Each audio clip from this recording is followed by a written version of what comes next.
aturan yang ada di tata tertib di persidangan supaya semuanya berjalan dengan baik. Buktikan bahwa Bang Rasman itu adalah advokat yang baik, advokat yang taat aturan, tata tertib semua berjalan dengan baik. Dan saya yakin tanggal 20 akan berjalan dengan baik. Apapun aturannya, apapun kewenangan yang dilakukan oleh hakim, saya yakin semua berjalan dengan baik. Oh, berarti Tapi abang tentang sendiri ada tentang DMA sendiri yang sudah memberikan keputusan secara permanen sendiri dengan ditetapkan Bang Rasman itu sendiri, apakah dari pihak abang juga akan meminta kepada Pak MA sendiri untuk dalam artian entah itu tadi mencabut, entah itu apa seperti apa? Ya, Ada langkah kita seperti itu, minta, Bang? kita bersurat secara resmi minta audiens dengan Mahkamah Agung.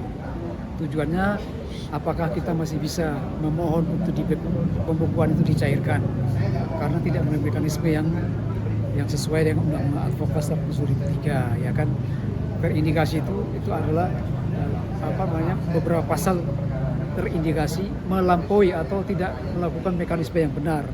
Oleh karena kita minta audiens supaya hal ini bisa nggak kita permohonan, ini namanya permohonan, kita akan persuasif dengan Mahkamah Agung.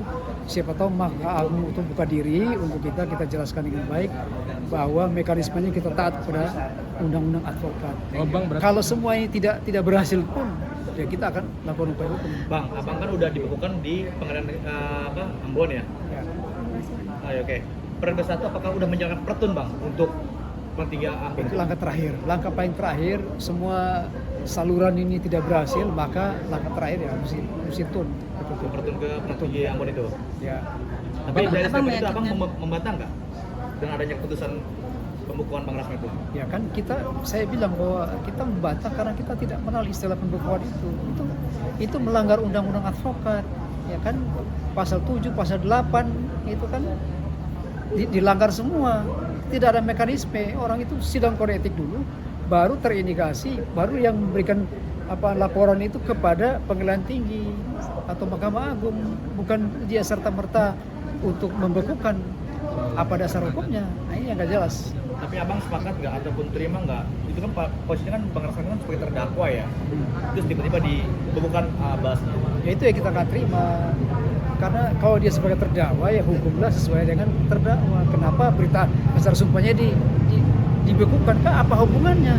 Dia menjaga status sebagai terdakwa bukan sebagai advokat saat itu.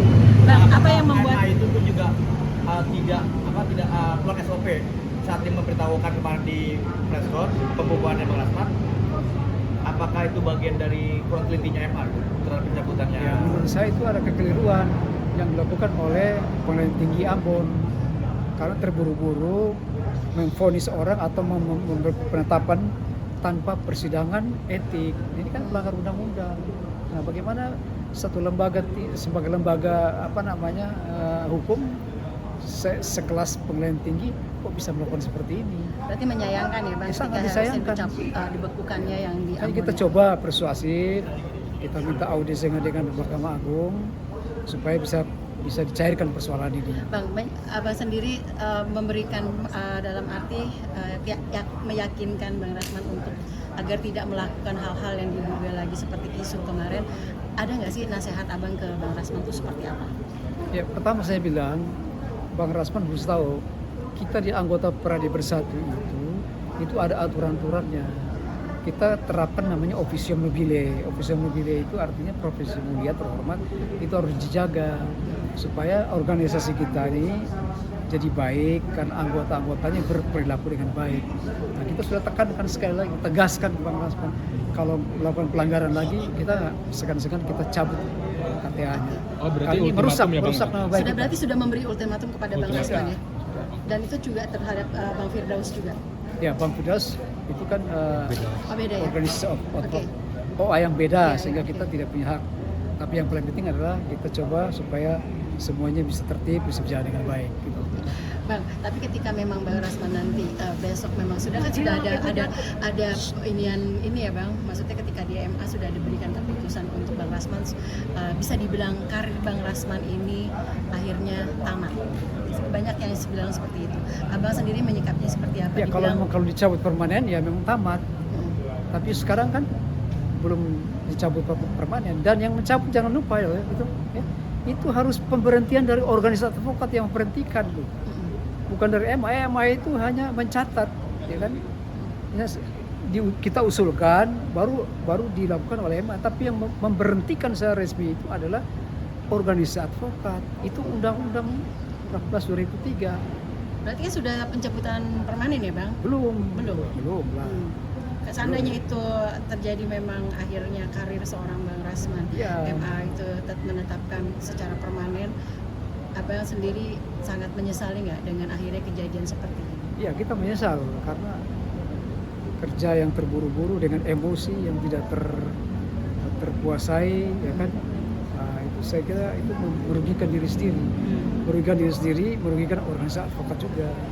Bang, maaf, ketika memang nanti besok tanggal 20 eksekusi terjadi dan adanya penangkapan mungkin dari laporan Hotman Paris ke Mabes, dan kabarnya Abang sendiri sebagai orang yang menaungi Bang Rasman sendiri seperti apa?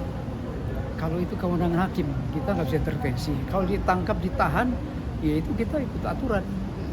Kalau memang merasa ditangkap, ditahan, ya itu kewenangan penyidik kan, itu menahan. Jadi kita nggak bisa larang. Silakan. Kalau mau tangkap, ditahan itu urusan mereka kan, bukan urusan kita. Berarti otomatis itu KTA-nya itu bakal dicabut juga ya Bang? Berarti salah satu ultimatumnya itu juga Bang Kalau Rasman seseorang itu dicabut KTA-nya itu kan ada aturan. Sidang kode etik, diberhentikan, ya kan, karena melakukan pidana itu menurut Undang-Undang 18 2003 itu adalah perbuatan itu adalah perbuatan pidana, ancaman hukumannya lebih dari 4 tahun lebih, 4 tahun atau lebih. Nah, kalau ancaman hukuman di bawah 4 tahun, kita tidak bisa kenakan pemberhentian. Bang, berarti Bang Rasman sendiri mengakui ya Bang kesalahan itu kepada Ya, mengakui kesalahan dan minta maaf. Karena dia akui, makanya kita maafkan dia dan kita minta supaya dia minta maaf kepada Mahkamah Agung. Berarti Abang sudah memberikan ultimatum ya sebelum ini panjang isu ini. Adakah ultimatum, mungkin apa aja Bang yang boleh tahu Bang ultimatum yang Abang berikan kepada Bang Rasman? Ya, kalau terjadi kesalahan lagi, bikin gaduh lagi, kita cabut KTA-nya. Karena itu kan mempermalukan. Artinya dia tidak ikut tata tertib yang ada di Prime 1. Ya, kalau orang tidak ikut tata tertib, ya kita cabut KTA-nya. Berarti kalau misalkan berarti Bang Rasman adalah salah satu orang yang sudah mempermalukan dengan sebelum adanya KTA apa segala macam ini. Bang Rasman bisa dibilang mempermalukan. Ya, punya impact lah, punya dampak kepada organisasi advokat OA kita, karena merasa bahwa kita tidak tegas lah, kita tidak disiplin. Padahal kan kita tegas itu kan harus ikut aturan. Ya kan, buktikan dulu kesalahan dulu, baru kita sanksi. Nah, kalau kemarin sanksinya kan dia sebagai terdakwa, bukan sebagai advokat. Bagaimana kita sanksi? Yang pemberhentian sementara atau pemberhentian tetap kan nggak bisa. Kita kasih peringatan keras, itu sudah cukup. Peringatan keras, dan Abang sudah memberikan kala ini mempermalukan. Betul. Ya, itu punya dampak untuk kita. Emang apa sih Bang yang bisa mempengaruhi ke organisasi? Ya, akhirnya orang kan melihat kita ini jangan-jangan organisasi advokat nggak benar kan, tidak mendidik orang, tidak membina orang. Padahal kita sudah didik, kita sudah kasih pendidikan yang baik, pembinaan yang baik, tapi kalau dia melanggar ya kita cabut KTA-nya. Oke.